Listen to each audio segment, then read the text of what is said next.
Morning, everybody. How's it going? I'm near Rush Lake, Saskatchewan. Just got unloaded. I have an empty step deck behind me. It's been a couple of weeks of just this, eh? You know, people who aren't from the prairies think that it's pretty cool how much sky we have here, so this is for you guys. This is home to me. But this is why we call it flyover country, because really, if you don't got a reason to be here, why would you be here? Right? There's not much going on in the prairies. I mean, the cities are kind of cool. Winnipeg and, Winnipeg's alright. Winnipeg's the capital of my home province, so I like to poke fun at them a little bit. I think I have that right. Regina, Saskatchewan, I'm not from there, but they're both nice cities. Calgary and Edmonton. You know, those are the prairie cities, right? And lots of empty space up here, but I love it. I love it because this is home to me. This is peaceful to me. Therapy. You know, I had a bit of a rough morning today. Started off, it was a little bit rocky, but I got out here on the road. I got myself a coffee. Got some miles behind me, and you know what? It really does make me feel better. Gives me a chance just to breathe. You know, there's not so much traffic all around me that I'm constantly worried about, you know, people running into me or me running into them. It's relaxing. But it's a 4-lane highway here at least, so, you know, I don't gotta get stuck behind some slower people who are enjoying their day a little bit and going a little slow Sunday driving. It's not for everybody out here, but I like it. You know what? I love it. I love the prairies. It's filled with good people too. If you come out and meet us, I think you'll like us. It's snowing. I don't like it. I don't like it at all. It's the hard pokey snow too. It hits your face and it hurts. It stings. It's like little knives falling from the sky. So this is just my reload to get me back for the last 4 hours home. We'll see what happens next week. So let's bring this to Winnipeg and then let's go home. This weekend is Halloween. And I'm not sure if you do anything for Halloween or not. As a child, we never did celebrate Halloween. We never did anything. But we're gonna go trick-or-treating with our boys. Theo's got Bluey costume. He's gonna be Bluey for Halloween. And I think we're planning on going to Morden, which is where Britt's mom lives, and her boyfriend. And we're going to go trick-or-treating with them because their town apparently does it right. So we'll see. It's gonna be fun. Let's get trucking. We're in Brandon, Manitoba. Stopping in here for some juice. Used a little bit more fuel this time going back and forth because I was fighting the wind all day today. Man, was it brutal.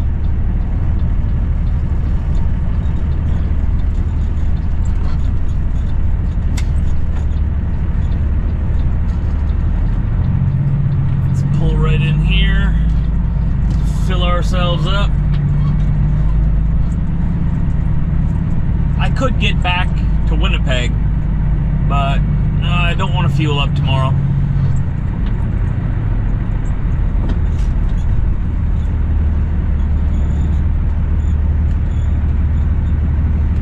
What's this guy want?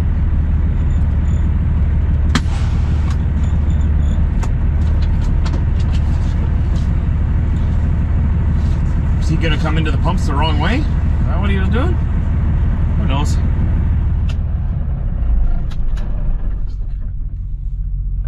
This guy, I think he came from that fuel lane over there, and he's gonna do a U-turn and come through the pumps here backwards.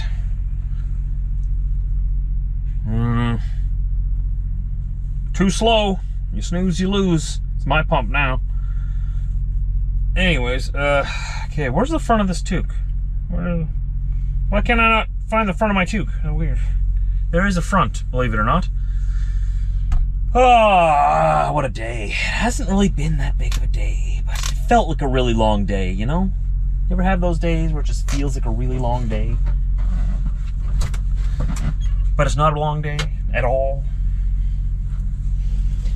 It's a prairie day. maybe it's just because I'm driving across flat land all day, right? It does get boring, even for me, even though I love the prairies. Driving across long, flat prairies, it can feel a lot longer than it actually is. Because nothing changes. Your scenery doesn't change. It's just the same thing. Oh yeah, he came back around behind us. Huh, who knows? I only filled up one tank. When I'm filming this, it's the end of the month. So I'll fill up one tank today and one tank next month. I'll split that up on my pay periods just a little bit. In 100 meters, turn left on Highway 1A and then slight right in 15 meters. Okay, we made it back to that same husky that we were at, was it yesterday? In Headingley, Manitoba, just on the west side of Winnipeg. I'm gonna sleep here tonight. Got all this construction, they're redoing their pumps, I think, I don't know. They got this huge paved parking lot back here, and I saw it was practically empty. So you know what? I was gonna park at the Timmy's, Esso, down by Oak Bluff, but that parking always gets a little bit full and cramped. Oh, there's just so much more space back here. Look at this, two beautiful Peters.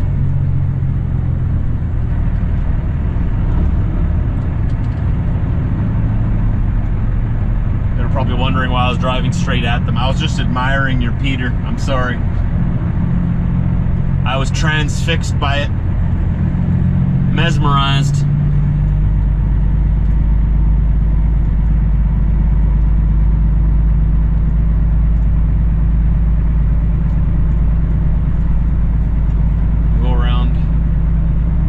Park out here in the open and hope that nobody comes and parks right beside me, because you know that's what's going to happen, right?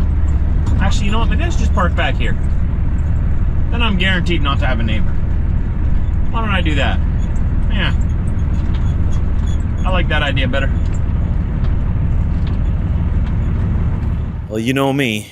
If I can park off in the back by myself,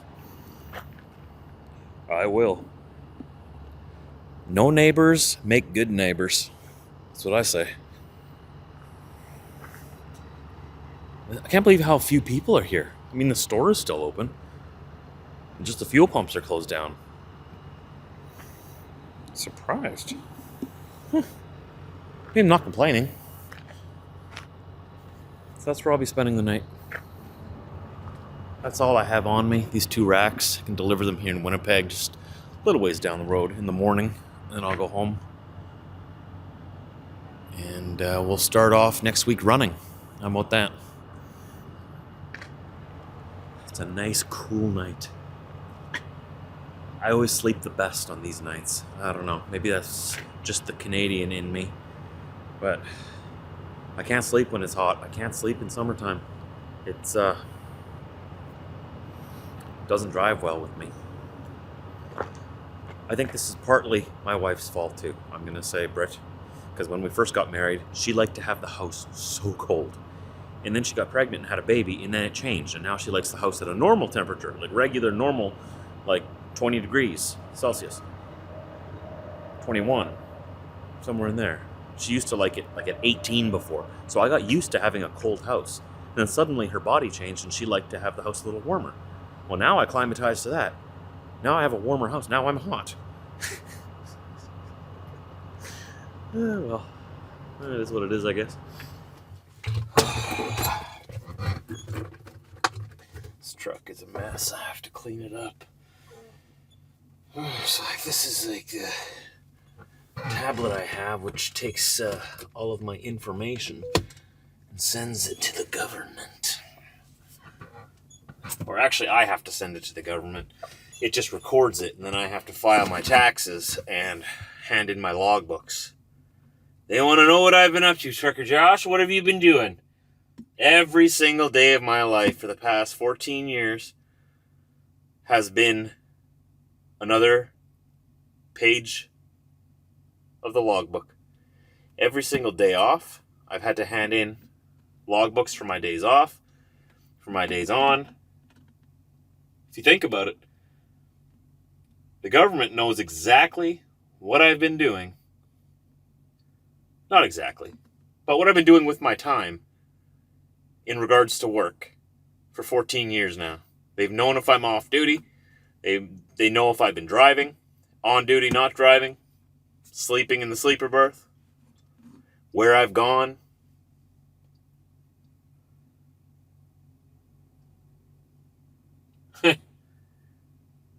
They know a little too much. Right?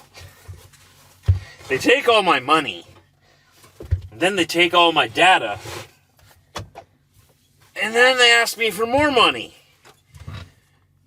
And then they take more data. Right? You know, we live in Canada, one of the most oil-rich countries in the world. We have the third largest confirmed reserve of oil in the world. The only people who have more oil than us are Saudi Arabia and Venezuela. Imagine that. Look at how the Saudis live. Look at their cities. Look how much money they have. Venezuela's a different topic. That's just under bad management. They could be rich too. But I mean, we're not under much better management here in Canada. Like, have you guys ever seen the city of Dubai? That's all oil money, right? Because they got lots of oil and natural gas and stuff under them. And they got the tallest building in the world there. Incredible city. I want to go there one day. It's on my bucket list. I want to go and see Dubai. But it's such a small country. And we have more oil and resources than they do. And we have so much more natural gas than they do. If you think about it, every city in Canada should be like another Dubai. It should be a Canadian Dubai, every single city. We have so many resources here in Canada that are just stuck in the ground and they won't let us dig them out. You know? You get the environmental guys. And you got the hippies. You got a whole bunch of other roadblocks that we have to get these things out of the ground and to market. And with our oil, we only have one customer, the United States. Because every time we try to build a pipeline to the coasts so that we can have new customers, some environmental group protests it and stops it. And then they're like, oh, we don't want pipelines. We want to be poor. We like being poor. But give us free healthcare. Give us free this. Give us free that. But no pipelines. You know, pipelines are what would pay for all of our healthcare system could really use a boost of funding. You know what would give us the fastest boost of funding? A pipeline to the coast, especially the East Coast. Looking at you, Quebec. You're the one standing in our way. Among other things, but Quebec doesn't want us to build a pipeline through their province. Just think of how much money we could have. Because right now, we sell pretty much, we have to sell our oil to the U.S. We only have pipelines going south. We have no pipelines going to the coasts or to markets elsewhere. So, since we only have one customer, the U.S. buys our oil at a heavily discounted rate. They get it from us for very cheap because they're our only customer. We don't have any other customers to sell it to. So we got all this oil. We're like, hey, America, it's better to sell it to them at a discount than to sell nothing at all, right? So we sell the oil to them, we pump it down to the Texas refineries, and they sell it back to us as fuel that we can use. What a roundabout way of making money, right? Imagine if we had full access to sell our oil and natural gas everywhere. Man, we could be living like kings. Gas could be free for us, or tax-free. Like, we could be paying 30 cents a liter. Man, we could be paying 30 cents a gallon. We could have no sales tax. Our hospitals could be fully staffed. And we could lure doctors from the States to work up here and pay them more up here because it's the reverse right now. Doctors are being lured to America because they get paid more down there. Imagine if we had so much money from selling all of our resources that we could fund our healthcare system properly. Build new hospitals across the country. Our school system could be funded properly. Social services could be funded properly. Our safety nets could be funded properly. But it seems that every corner there's these groups that somehow get into power that stop us from digging it out of the ground and selling it. It's so frustrating, right? I don't know how I got on this topic. I've been yapping here for a while. This is what a vlog channel is, though. It's just me spewing things out to the internet, my thoughts. See what you guys think of it. Because, I'm alone here in the truck all day. I don't talk to as many people as I probably should.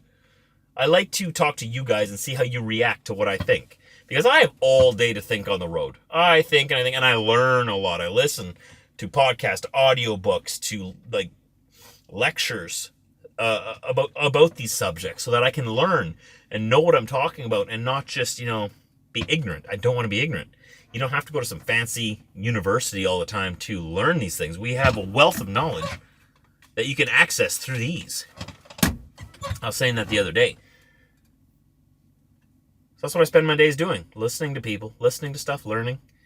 And the way things are run sometimes, it just doesn't make sense. There's nothing I can do about it. I'm only one vote.